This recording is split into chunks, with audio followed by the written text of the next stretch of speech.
제5단락 마태복음 5장 27절에서 32절 말씀. 청결. 또 간음치 말라 하였다는 것을 너희가 들었으나 나는 너희에게 이르노니 여자를 보고 음욕을 품는 자마다 마음에 이미 간음하였느니라.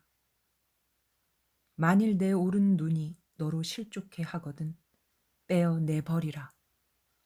내 백체 중 하나가 없어지고 온 몸이 지옥에 던지우지 않는 것이 유익하며, 또한 만일 내 오른손이 너로 실족해 하거든 찍어 내버리라. 내 백체 중 하나가 없어지고 온 몸이 지옥에 던지우지 않는 것이 유익하니라. 또 일러스되 누구든지 아내를 버리거든 이혼 증서를 줄 것이라 하였으나 나는 너희에게 이르노니 누구든지 음행한 연고 없이 아내를 버리면 이는 저로 간음하게 하며, 또 누구든지 버린 여자에게 장가드는 자도 간음함이니라. 제27절. 또 간음치 말라 하였다는 것을 너희가 들었으나. 본절은 또라고 하는 거듭의 의미를 나타내는 부사로 시작되고 있습니다. 이것은 21절에서 시작한 옛사람에게 말한 바 살인치 말라, 누구든지 살인하면 심판을 받게 되리라 하였다는 것을 너희가 들었으나에 이어 거듭하여 율법과 선지자의 말씀을 배경으로 주님이 그 온전함을 풀어주시고 계시는 것입니다. 이 또라는 것은 그 다음에 나오는 마태복음 5장 27절, 30절, 31절, 32절, 33절, 38절, 40절, 41절, 43절, 47절의 말씀들에 계속적으로 반복하여 나타나고 있는데, 그 연결의 의미를 주목하여 깨달아야 할 것입니다. 다시 말해 또가 계속해서 반복 사용되는 것은 율법과 선지자를 폐하시려는 것이 아니라 온전케 하신다는 의도를 확실하면서도 일관되게 보여주시는 것입니다. 제자 마태는 율법이나 선지자를 완전케 하고 계시는 예수님의 말씀의 의도를 알았기에 반복해서 또가 나올 때마다 예수님께서 율법이나 선지자를 완전케 하시는 말씀을 바탕으로 하여 말씀하고 계시다라는 것을 기록하고 있습니다. 반복하여 언급하지만 이 부분에 대해서 깊이 깨우치며 묵상해야 할 것입니다. 앞 단락을 전체적으로 요약하자면 5장 21절에서 26절까지 한 단락 속에서는 생명을 주제로 다루시면서 생명이 있는 자는 서로 화목하여 사랑하라고 말씀하고 계시는 것입니다. 서로 화목하여 사랑하지 못했을 때에는 자신이 만든 지옥불에서 스스로가 괴로워하고 있다는 말씀인 것입니다. 이어서 27절로 시작하는 이번 단락은 간음으로 서두를 열고 계십니다. 연결하여 보자면 생명이 있는 자는 간음치 말고 음란한 욕심 또한 품지 말고 생명에서 나타나는 순수하고 자연스러운 사랑을 함으로써 율법과 선지자를 완전케 하라는 말씀인 것입니다. 생명도 생명으로 완전케 하려 하시고 생명에서 나타나는 호흡 또한 완전케 하려 하시며 호흡에서 나타나는 사랑 또한 완전케 하려고 하시는 것입니다. 창세기 19장에 의하면 롯은 아내를 잃고 두 딸을 통하여 모압 족속과 암몬 족속의 조상이 되는 것을 봅니다. 율법의 판단으로 롯이나 그 두 딸과 후손들을 판단한다면 간음한 것이 되며 간음의 씨앗들이 되는 것입니다. 그러나 율법이 오기 전에 이러한 율법의 판단을 받을 만한 모양들이 얼마든지 있었으나 죄라 규정짓지 않았고 율법이 옴으로써 간음을 정확하게 구분지었던 것입니다. 율법이 오기 전에는 죄가 죄로 규정지어지지 않아 간음을 행해도 있을 수 있는 상황 윤리 정도로 받아들이는가 하면 오염되고 왜곡된 양심의 판단으로 자기중심적인 해석을 하기도 했기 때문에 그 개념이 모호했습니다. 그러므로 하나님께서는 모세를 통하여 율법을 주신 것이며 율법이 정확한 판단을 하게 함으로써 사랑의 모양과 간음의 모양에 명확한 구분을 두시는 것입니다. 그러나 죄에 대한 혼돈의 문제는 그것으로 끝난 것이 아닙니다. 해이해진 양심이 이제 새롭게 율법의 제재를 받게 되고 율법의 판단을 받게 되자 양심의 오류들은 이러한 제재와 판단을 벗어나고자 형식적이라는 모양으로 피해 나가기 시작한 것입니다. 여기서 만들어진 형태가 바로 고르반이었는데 이로 인해 모든 것이 외식적이고 형식적인 것이 되어 지키는 것 같지만 지키지 아니하는 간음의 형태를 띠게 된 것입니다. 간음은 생명의 순결에 관한 문제입니다. 이것은 단순히 육체적 간음의 문제뿐만이 아니라 모든 영혼이 가지는 죄악의 문제에 대하여 하나님 앞에서 피해가고자 하는 습성을 대유적으로 말씀하시고 계시는 것입니다. 그러므로 하나님께서는 이런 모양들을 그냥 두실 리가 없습니다. 지옥불로 마냥 들어가는 모습을 보시고 하나님께서는 예수 그리스도를 통하여 율법과 선지자의 말씀을 완전케 하심으로 양심을 바로잡고 간음하는 부분을 철저히 잘라내시어 사랑하는 모습으로 완전케 하시려는 것입니다. 본절에서 나타나는 또 간음치 말라 하시는 율법과 선지자의 말씀을 빌려 양심을 두드림으로 심령의 사랑의 꽃을 완전하게 피우려고 하시는 것입니다.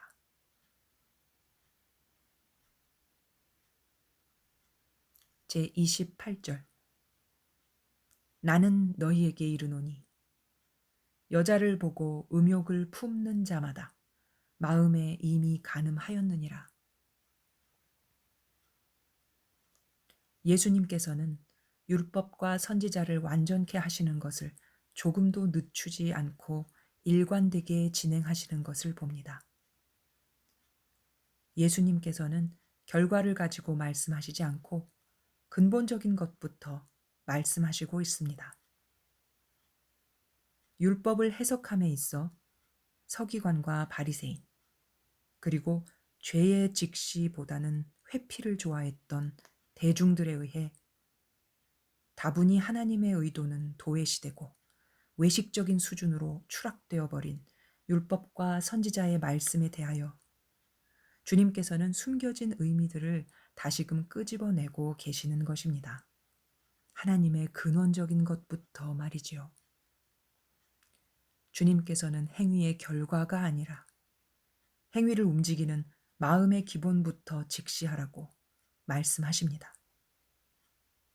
생명이 있다면 생명의 발로인 마음이 생명스러워야 한다고 말이지요. 그러기에 주님의 말씀대로라면 율법적으로 적용해 오던 것보다 한층 더 엄격한 것처럼 느껴집니다. 마음의 정욕마저도 간음이라고 하시니 말입니다. 하지만 이것은 근본적인 죄의 모양을 조명해 주시기 위해서 또 율법과 선지자의 말씀을 흠도 점도 티도 없이 온전히 이루려는 근본적인 취지에서의 완전 무결함이지 집행의 완고함이 아닙니다. 오히려 집행에 관하여는 율법적 모습의 바리새인들이나 서기관들이 더 엄격하고 긍휼이 없었음을 알 수 있습니다. 요한복음 8장에서 나타나는 서기관과 바리새인들은 율법을 앞세워 가늠한 여인을 끌고 예수님 앞에 데리고 와서 율법의 판결대로 돌로 치기를 원하였습니다. 이럴 때 예수님께서 율법만 사용하셨다면 서기관과 바리새인들과 합세하여 가늠한 여인을 돌로 치는 일이 벌어졌을 것입니다. 그러면 예수님께서 율법은 지켰을지 모르지만 율법을 완전하게 하시려는 의도는 무너졌을 것입니다. 그러나 예수님께서는 율법을 빙자하여 혈기등등한 서기관과 바리새인들에게 또 가늠한 여인에게도 온전케 하는 진리의 계명을 사용하십니다. 너희 중에 죄 없는 자가 이 여인을 돌로 치라고 말씀하십니다. 그 말씀 하나로 실제 가늠한 여인과 마음으로 가늠한 모든 이들이 한자리에서 근원부터 살피시는 온전한 율법에 의해 조명될 수 있었던 것입니다.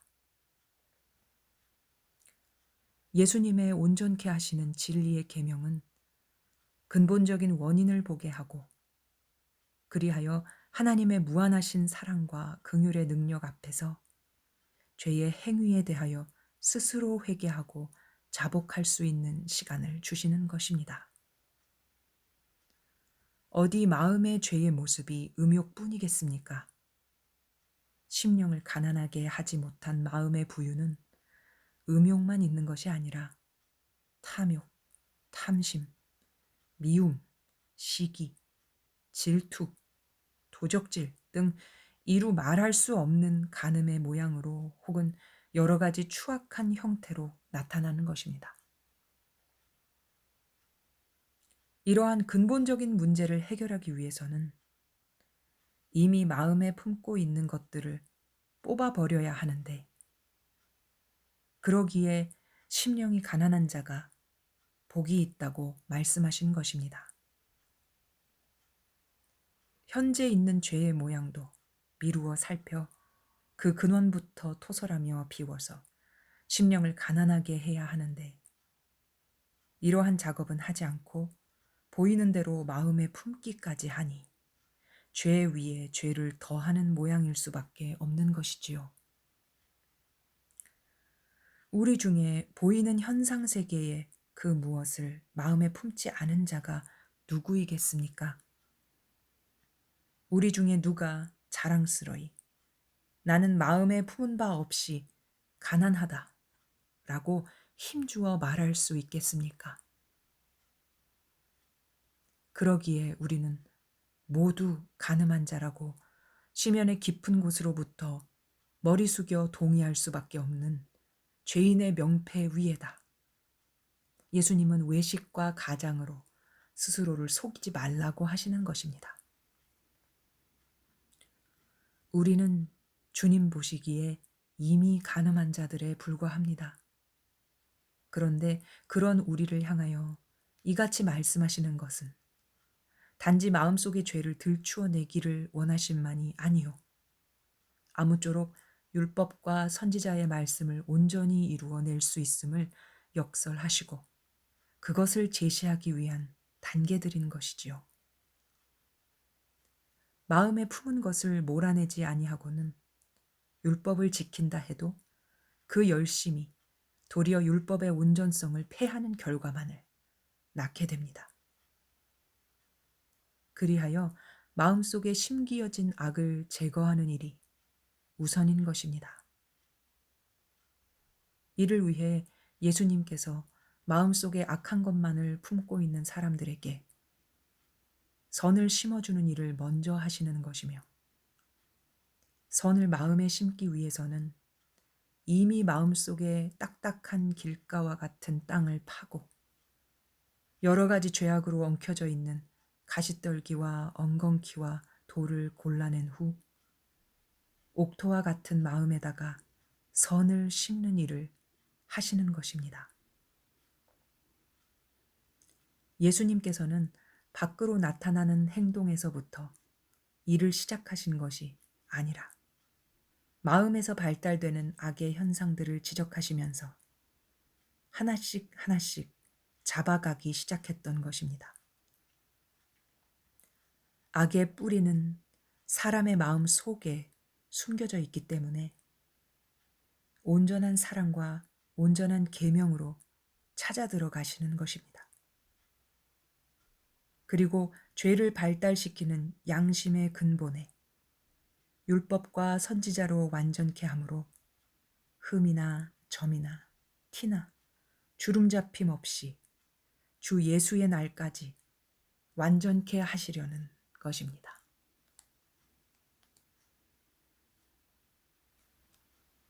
제29절 만일 내 오른 눈이 너로 실족해 하거든 빼어 내버리라. 내 백체 중 하나가 없어지고 온 몸이 지옥에 던지우지 않는 것이 유익하며 사람의 형상의 왼쪽은 마음을 가리키는 것이며 오른쪽은 심령을 가리키는 것입니다. 또한 눈은 마음의 창이며 창은 곧 심령의 세계인 것이지요. 그리하여 사람의 생명은 마음과 심령이라는 두 종류의 신성들이 하나로 조화되어 육체를 움직여 이 땅에서 활동하는 것입니다. 본디 사람의 생명은 심령의 주도 아래 마음이 조정되어 움직이게 되었으나 마음에 악이 심겨진 이후부터 심령의 주도함을 거부하고 자기 멋대로 행동하게 되었던 것입니다. 그리하여 악이 심겨진 이후부터 마음, 심령, 육체는 싸움이 일어나므로 따로따로 움직이기 시작하였습니다. 그 결과 연쇄적으로 일어난 현상은 각 지체까지 흔들리기 시작하여 하나님의 형상대로 지음받은 육체와 영혼이 썩어질 버러지와 금수의 형상으로 바꾸어진 것입니다. 마음속에 심겨진 악이 생각과 육체의 도구로 퍼져 드러나는 현상은 죄를 행하게 되므로 악에서 나타난 도구로 말미암아 상대를 실족해 하는 것은 당연하거니와 무엇보다도 자기 자신의 여러 지체를 실족하게 합니다. 자신의 생명 속에 세상적인 의욕, 정욕, 음욕, 탐욕 등 여러 가지 죄악들은 먼저 자신의 생명으로 하여금 천국 가려고 하는 소망을 가두어 버린다던가 꺾어버리고 이러한 상실된 마음이 깊어지면 마음속에 심겨진 악이 심령까지 상하도록 파고 들어가게 되는 것입니다. 눈으로 봄으로써 죄를 짓는 것은 마음속에 심겨진 악이 있기 때문에 봄으로써 죄를 짓는 것이지 마음속에 심겨진 악이 없다면 아무리 본다 하여도 죄를 지을 리가 없습니다. 단지 눈으로 봄을 인하여 죄를 짓는 것이라고 한다면 장님은 죄에서 해방되는 것일까요? 장님이라고 해서 죄를 짓지 않는 것이 아니요. 볼 수는 없지만 마음속에 심겨진 악으로 영혼을 끌어 잡아내려 마침내는 지옥으로 당겨가는 것입니다. 예수님은 보혈의 공로로 죄사함을 무조건 받았다고 말씀하시지 않고 그리스도의 보혈 안에서 실족해 하는 죄를 뿜어내는 악의 요소들, 즉 죄의 근본인 마음속에 이미 심겨진 악을 떼어내 버리라고 말씀하시는 것입니다. 마음속에 심겨진 악으로 인하여 생명을 실족해 하는 것들을 뽑아내지 못하면 온 몸이 지옥 불에 던지울 수밖에 없다고 예수님은 말씀하시면서 구원에는 단순한 구원과 온전한 구원이 있음을 암시하고 계십니다. 단순한 구원은 예수님과의 일대일 관계 속에서 믿기만 하면 구원이라는 단순 논리로 소위 말하는 겨우 구원을 의미하며, 온전한 구원은 영과 혼과 육이, 악의 요소나 죄의 요소나 독의 요소가 전혀 없는 거룩하고 온전한 신부의 상태로 변화하는 것을 말합니다. 단순한 구원과 온전한 구원에 대하여 각자가 깊은 묵상을 하며 신앙의 오늘과 내일을 그려보아야 할 것입니다.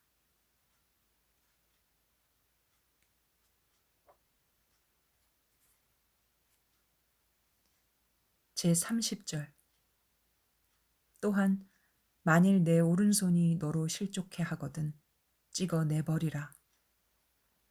내 백체 중 하나가 없어지고 온 몸이 지옥에 던지우지 않는 것이 유익하니라.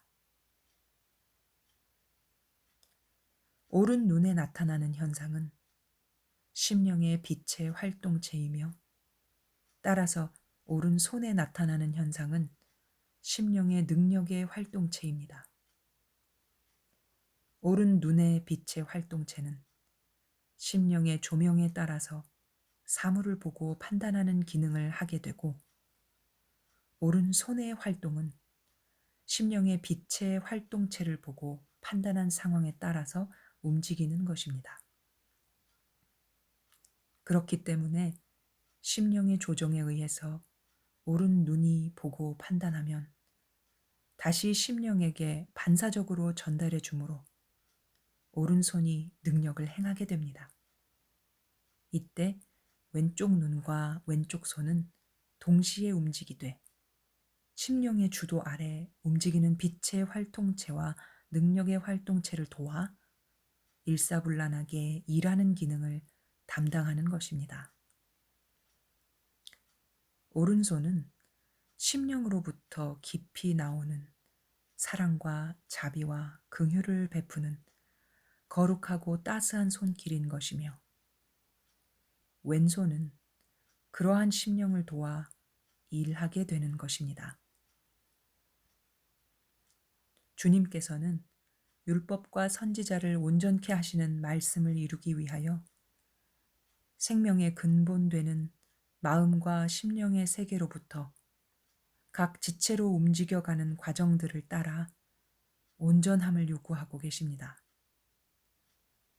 먼저는 심령을 가난하게 하고 마음의 죄악을 보고 눈을 다스리고 또 손을 다스리며, 그렇게 생명의 심령 결에서부터 마음으로 또 각 지체로 흘러나오는 모습들이 어떠한 모습을 하고 있는지를 발견하면서 언제나 그 근본을 살펴 흠이 없이 온전하게 이루도록 요구하고 계시는 것입니다. 그러기에 사랑과 자비와 긍휼을 베풀어야 할 그 손이 도적질과 살인과 외식적 구제에 바쁘다든가 기타 이루 말할 수 없는 악의 손길을 움직일 때는 그 손이 자신의 생명을 실족해 하는 것이기 때문에 찍어버리라는 것입니다. 어디 손이 혼자 범죄하는 것이겠습니까? 다만 그 죄에 사용된 지체를 통해 마음의 죄악을 발견하여 근절하라는 의미인 것이지요. 참으로 중요한 것은 오른 눈과 오른손을 조종하는 것이 심령임을 알아야 할 것이며, 심령이 악을 품고 있는 마음에 눌려 자기의 구실을 못하기 때문에 마음에 심겨진 악을 빼어 내버려야 한다는 사실입니다. 육신은 참으로 연약한 것입니다. 영혼이 없는 몸이라면 흙과 먼지에 불과하여 심령과 마음이 서로 결정해서 생각에다 공급하면 육신은 그대로 옮기게 되는 것입니다. 그러므로 연약한 육신의 지체의 일부분을 아무리 찍어내 버린다 해도 근본적인 해결이 되지 않기 때문에 심령에 심겨진 암적 존재인 악을 진리의 생명의 말씀으로 제거해 버리고 생각에 깔려 있는 죄의 습성들과 육신에 잠겨 있는 죄의 습관들을 빼어내 버리고 그래도 잘 안 될 때는 찍어내 버려야 되는 것입니다. 그러나 실제로 만일 오른손이 거룩한 사랑과 자비와 긍휼을 베푸는 손이 아니고 살인, 간음, 도적질, 외식적인 구제에 사용될 때마다 도끼로 찍어버린다면 오른손 왼손이 수천 개가 있어도 부족할 것입니다. 또 찍어내버리지 않으려니 그 손은 끝없이 실족해 할 것이고 지옥에 던지우는 길로 가게 할 것입니다. 그러니 주님께서는 이러한 우리의 암담한 현실을 향해 영성에 대하여 심령 부흥에 대하여 소개하고 계시는 것입니다. 심령 부흥이란 심령을 풍성하게 하며 마음에 심겨진 악과 죄의 측근에서 발달된 생각과 육신의 침투에 있는 죄의 요소들을 밖으로 끌어내어 심령의 부요함으로 마음, 생각, 육신을 주도해 가는 것을 의미합니다. 다시 말해 영성, 즉 영혼 육 중에서 영을 성장시키는 것이지요. 예수님께서 오직 심령을 부흥시키려면, 즉 영적인 사람으로 성장하려면 심령과 마음과 육체를 실족해 하러 들어오는 악의 뿌리를 잡아내어 찍어버리라는 것입니다. 손은 2개뿐이고 눈도 2개뿐입니다.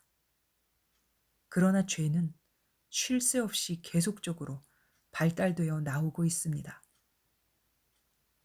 이처럼 수없이 발달되는 죄의 근본적인 악의 뿌리를 빼어내버리고 찍어내버림으로 온전히 제거하여 지옥에서 천국으로 옮겨지는 역사를 보아야 합니다. 이를 위해 하나님의 사랑과 은혜 안에서 순종함으로 자신을 철저히 점검하여 날마다 율법과 선지자를 온전케 하는 진리의 계명을 이루어야만 하는 것입니다.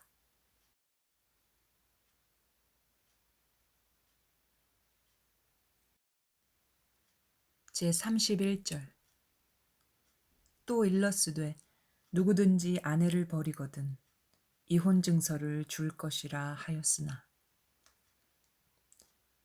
예수님께서는 신명기 24장 1절에 있는 율법의 말씀을 상기시키시며 그 온전하신 세계로 이끌고 계십니다. 사람의 마음에 악이 뿌려져 죄악된 행동이 발달하자 그 지체의 불순종을 다스리고자 범죄하는 백체 중 하나를 찍어 던지는 편이 온몸이 지옥불에 던지우는 것보다 낫다고 하셨는데 과연 자기 지체에 대하여 그렇게 하는 사람이 누구이겠습니까? 자기 지체의 범죄에 대해서는 그리도 후한 사람들이 자기의 또 다른 지체, 혼인 관계를 통하여 한 몸을 이룬 지체, 아내에 대해서는 그 죄를 참으로 용납치 아니하는 모습을 봅니다.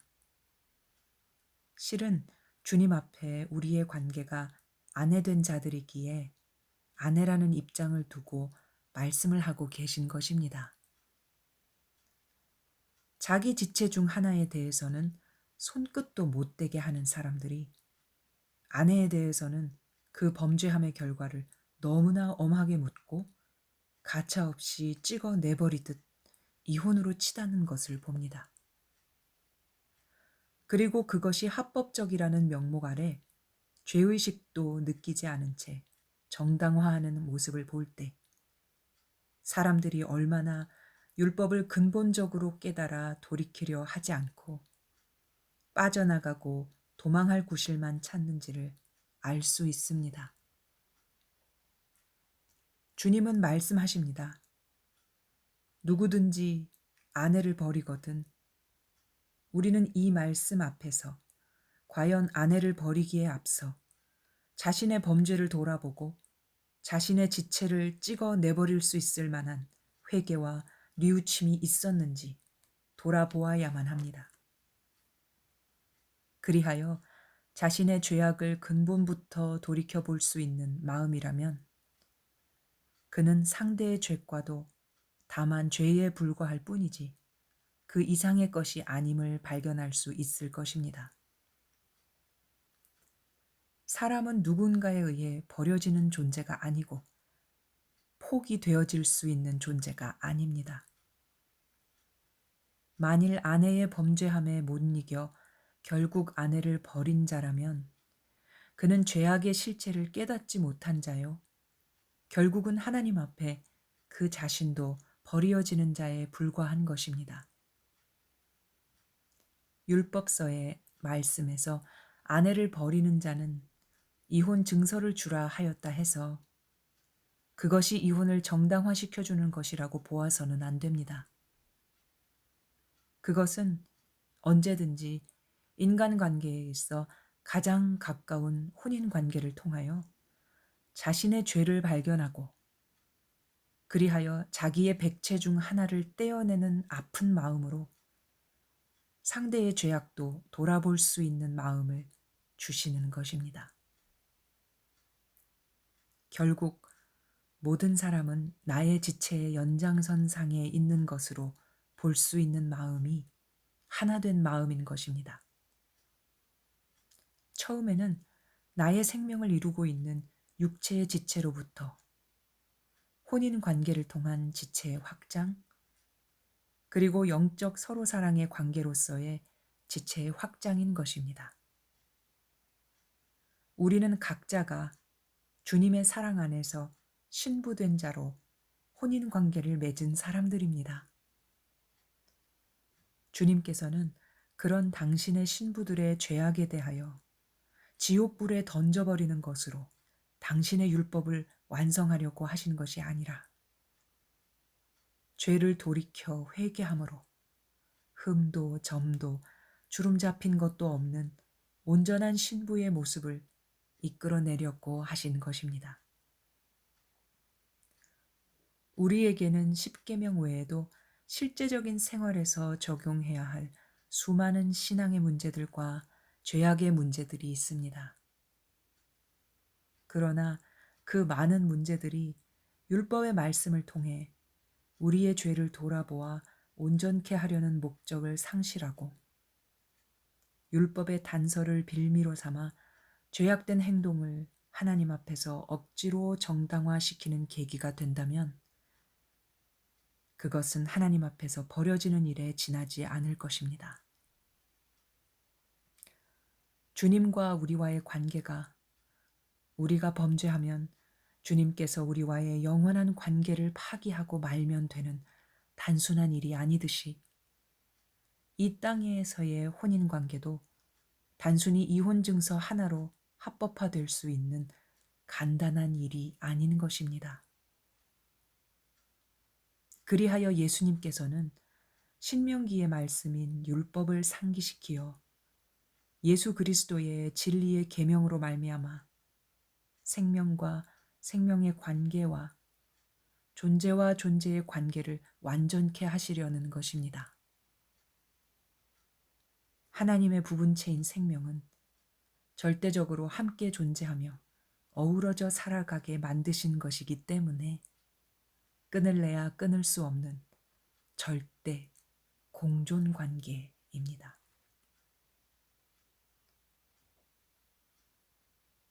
제32절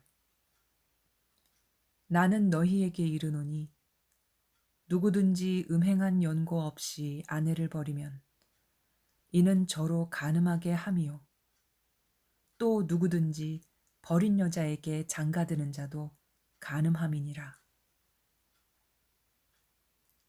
본절에서 예수님께서 음행한 연고에 대한 이야기를 하고 계십니다. 그것은 반드시 음행의 사실을 찾아내어 근절하라는 의미입니다. 그런데 이미 주님께서는 마음에서 음욕을 품는 자마다 간음한 자라고 말씀하셨습니다. 그렇다면 음행의 연고는 누구나 가지고 있는 사실인 것입니다. 문제는 그것이 내면에 감추어져 있느냐, 바깥으로 드러났느냐의 차이일 뿐입니다. 혹자는 사람이 이성이 있고 양심이 있으며 또 율법이 있어 내면의 음욕을 제어할 수 있는 것이 바람직한 것이 아니냐고 말할 수도 있을 것입니다. 물론 그렇습니다. 그러나 밖으로 표출되지 않았다 해서 그 자신이 결코 죄인이 아니라는 생각에서는 벗어나야 할 것입니다. 사람은 이미 마음의 악을 품어 언제나 이미 간음한 자라는 꼬리표를 달고 있습니다. 그래서 그것으로 자신도 실족하고 또 타인도 실족해 하는 것입니다. 그러기에 주님께서는 주님의 온전케 하시는 말씀을 따라 죄악의 근원에 있는 뿌리들을 근절하라고 말씀하고 계시는 것입니다.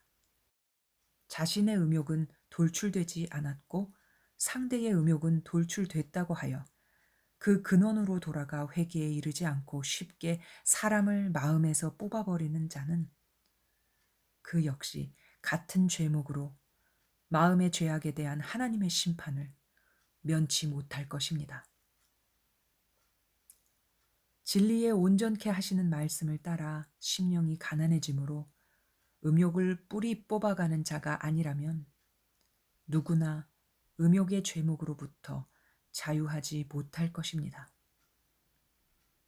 온전함을 입지 못한 자가 음욕을 율법으로 다스려 마음속에 그대로 가두어 놓는다면 외식자가 될 것이고 생각의 자유함으로 말미암아 율법이 해이해진 자는 음욕을 행동으로 옮기는 자가 될 것입니다.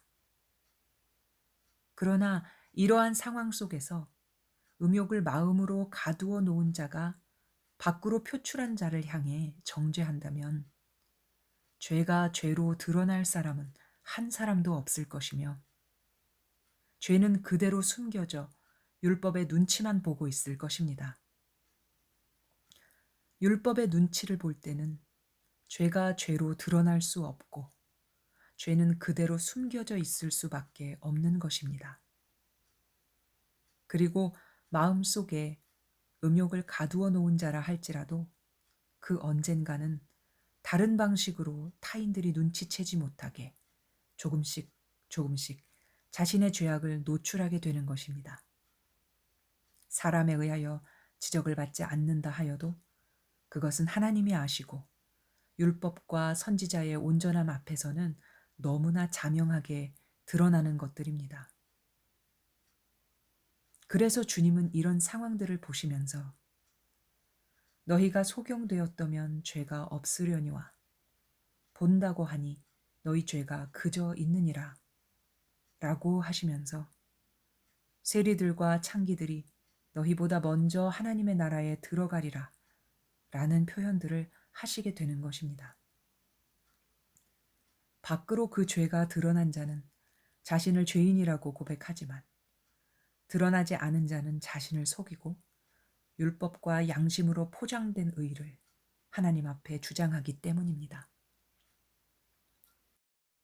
사도 바울은 이러한 내면의 죄들을 근본적으로 보기에 내가 그리스도 예수 우리 주 안에서 가진 바 너희에게 대한 나의 자랑을 두고 단언하노니 나는 날마다 죽노라 라고 말하고 있는 것입니다.